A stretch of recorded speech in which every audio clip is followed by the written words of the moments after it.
and welcome to It's So Real with your girl Rocqi. And your boy Oso.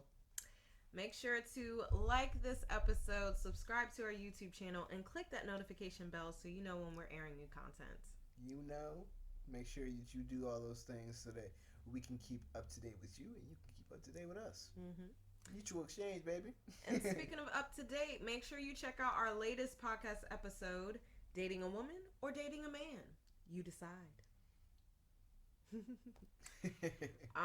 So we're talking about, as a queer woman, who's more fun to date, women or men? You know. So with that, I put that question out to the audience, and I got some responses. So we're gonna do a Q&A. I'm fascinated. I am very curious as far as what people thought. So first, I want to break down what my questions were. Okay. So my question was: is dating women more fun than dating men? And then I said, if you agree, why do you think this post is true for you? What are the differences between dating women and dating men? And how long have you been dating women versus how long have you been dating men? If you're comfortable, how you identify, and any other part of the story you want to include. Also realize how binary this is. Feel free to include experiences with non-binary, queer, and trans, etc. I have only dated cis men and cis women so far, so the post is based on my experience. So that was the question. All right. Now we're getting to the responses. Alrighty. So the first response is: dating two at the same darn time is super fun. Women are more emotional. Men are just what they are. Men. Hold on. Wait a minute now. Should I feel some type of way about this? You said yin and yang after that. Balance? Balance, maybe? I don't know about that comment. I'm going to throw a little shade on there. Since I was too young, almost the same amount of time. So I guess she's dated men and women the same amount of time. But definitely dated more men. I don't identify, don't know what box to put me in, haven't dated a woman in over 5 years, not sure if it will happen again.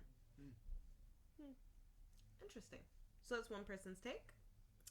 Another person said, so again, the question is dating women more fun than dating men? Another person said, nah, too many emotions. But the sex was,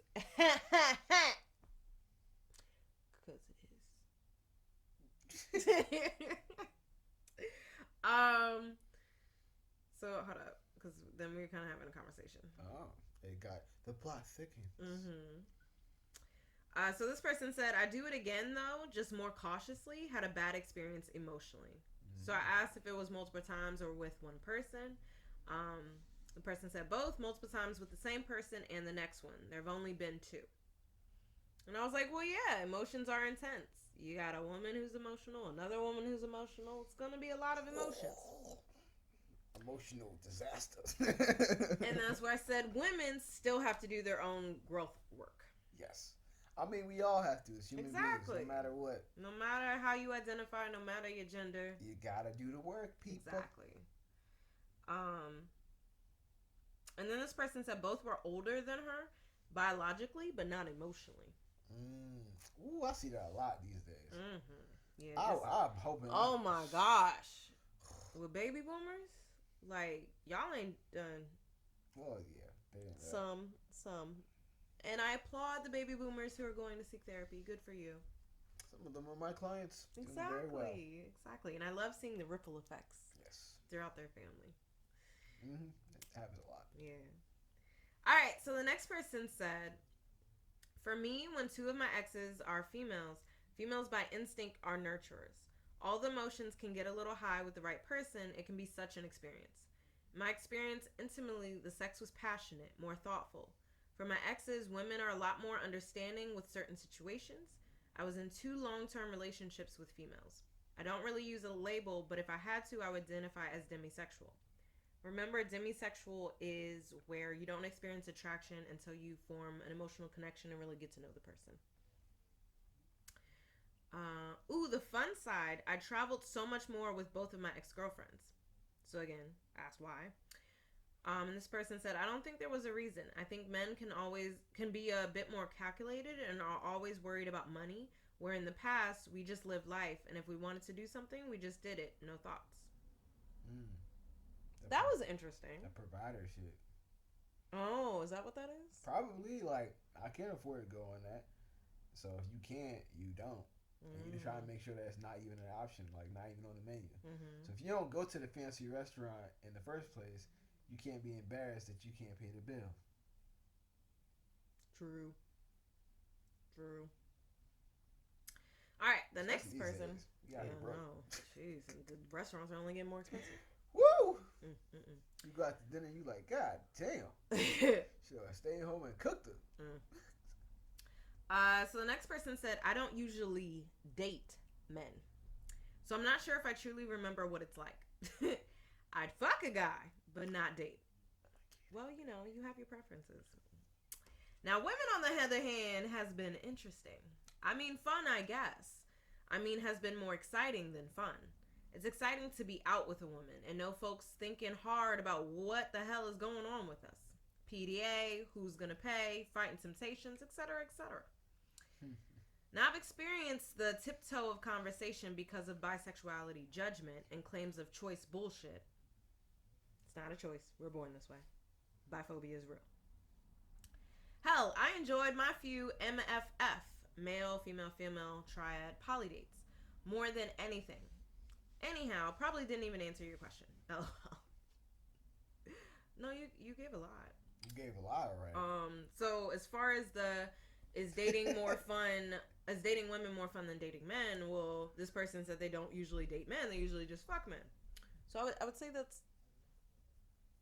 it leans more towards the preference towards dating women. Sound like she needs my number. Just kidding. Unless you're gonna do it. And then what's it called? And the fact that dating women is more exciting. So yeah. And also, I think this person liked to challenge people's perspective and understanding of relationships based in heteronormativity. That's what it sounded like. Yeah. All right, this next person. This may not make much sense, but I'm not quite sure how else to say it. With a woman, I feel more free and alive. But with a man, I feel more secure. However, that security comes with many of my own expectations, which often doom the relationship. That makes a lot of sense. This kind of goes back to what I was saying before. Like if you feel like if there's a man that is providing for you, you might feel like a sense of security about that. But then you might feel like because you're secure, you should feel free enough to express yourself in these other ways, which the man doesn't have an expectation to do. So therefore, those mismatched expectations lead to disappointment, resentment, and then the relationship dissolves or combusts. And I would say, now I did say my reasons as to why dating women is more fun than dating men in the podcast. Remember to check it out. Airing on Monday. So by the time this video surfaces, it'll already be out. But I would say for you, like, because you provide that security for me, I can go be free with women because I don't need the security from them. That part. Yeah. See? Also, with a woman, I feel like it's more of an even keel, so I level up and become more independent, which makes me feel more free.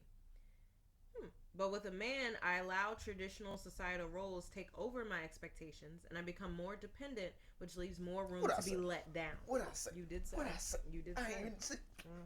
I'm too good. Get off me. Get off me. They don't know. They don't know me. All right. So then it was interesting because this person was like, I just thought this through for the first time while writing it. So I'm glad you asked this question because now I know what I need to work on. Boom. Look at that. That's external processing right there. I do it all the time. Yeah. She's famous for that shit. Yeah. So the next person said, I enjoy the playfulness of dating and getting to know a woman. The woman things that only a woman understands, whether she's feminine or masculine. Most of the women I've been involved with expect me to step up and take the lead. With men, I can expect them to lead. Expectations So yeah, that's definitely interesting, and that's all of the responses we had. But it's definitely interesting because, you know, those expectations seem to be centered around gender roles. Mm-hmm. So it's like if we are in a relationship with a cishet man, it's it's like I can allow my relationship to be a part of the box that I was told relationships function under. Whereas with women, because there's no box, there's no guideline, I can just be free and allow it to be whatever it is. Yeah. And that's why it's more fun to date women. Makes sense. As a woman. You know? Yes. Countering that, Mm-hmm. I don't know. I'm guessing it's the opposite feeling when a guy who has attraction to other guys Mm-hmm.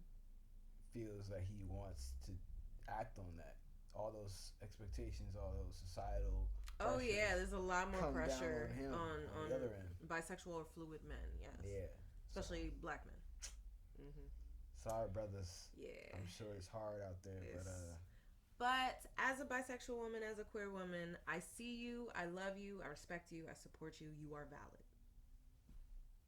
I'm an ally and I co-sign. That's all I can do. I don't really know much else that I can do. Just advocate and try to have these conversations as much as I can. And be chill about it so that other straight people know that you don't gotta be hella rah-rah about shit. Like if you're secure in yourself, you really just sit back and have the conversation. And again, most of the time it doesn't involve you directly, so you're not necessarily too heavily involved in it. You sit back, you're like, okay, cool. Oh, that was your perspective, and you just break it down from there. It's not that hard, y'all. It's really not. You have a theory. I have a big theory. Like a lot of y'all that get hella defensive and like again rah about some of these issues pertaining to the LGBTQ plus community. I think y'all are on that spectrum more so than you would like to admit, and that makes you uncomfortable, which is why it kind of triggers you and it brings you like, oh, I gotta say something. Because when I hear about this stuff, I'm like, oh, damn, that's interesting. That's what that community does. It's like me finding out something new about like a new community, like the Indian community, like the actual Indian community, not what we call natives. So like I don't know that much about that community, but if I hear something about it, it's like, oh shit, I didn't know they did that. I'm not like, why the fuck do they do that? Why don't they do it this way? You see what I mean? Like if I felt like my culture was inferior or that my culture was somehow in some threat because of them, then maybe there would be a reason to be threatened. Sorry, y'all. We live in a busy block. We live in Oakland, y'all. Yeah. This is what we do. But yeah, so I think of it as like there's a lot of men that are, and women, whoever gets hella defensive. Yeah, it's like check yourself. They are on the spectrum. I can almost guarantee it because the projection is too, it's too raw. Because I've had women come on to me when I didn't identify as bisexual or queer and I identified as straight, and I was just like, nah, I don't swing that way. End of discussion.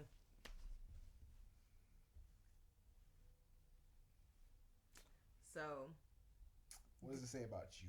Do some self-reflection. Yeah, that's all.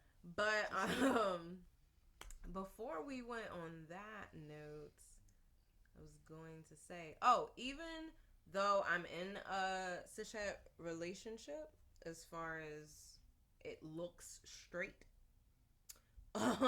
instead of me being a queer person in a relationship with a cishet man, that whole box thing I still threw out the window. Like, nah. For one, I'm polyamorous. Oso's ethically non-monogamous. So that dynamic is really just opening it up, that box. Okay, for one. Open up the box. Two, I think because we are both balanced in our masculine and feminine energies, and we're able to be fluid in that, we don't go by societal definition of how we should run our relationship. We're looking at, okay, what are your strengths? What are my strengths? That makes way more sense. Who's taking charge? Like, who's going to lead in this area that you're strong at? Who needs help in this area that you're not? We decide our relationship, not society. Makes a lot more sense that way. So it's interesting that these women that were responding would say that they would go back into that role just because they're in a relationship with a cishet man. That was very interesting. Whereas I'm not about that. Like, that misogyny, that patriarchy, toxic masculinity. You ain't about to be in a relationship with me, baby. What, any other questions? Nope, that was it. All right. Well, hey, y'all. Thanks for tuning in. Mm-hmm. Remember to check out the episode, Dating a Woman, Dating a Man. You decide. It's your boy, Oso. And your girl, Rocqi. And we are done. We'll see you on the next one, y'all. Keep asking those questions. Make sure you subscribe. Make sure that you like this video. Mm-hmm. Hit that like button. Like us on Facebook. Follow us on Instagram. And subscribe to the podcast. We'll see y'all on the next one, man. We out of here. Yeah. See y'all next week. Come on, go enjoy your day. What you doing? And again, let us know your thoughts in the comments below. Right there. All right, y'all. Peace. And love. Always.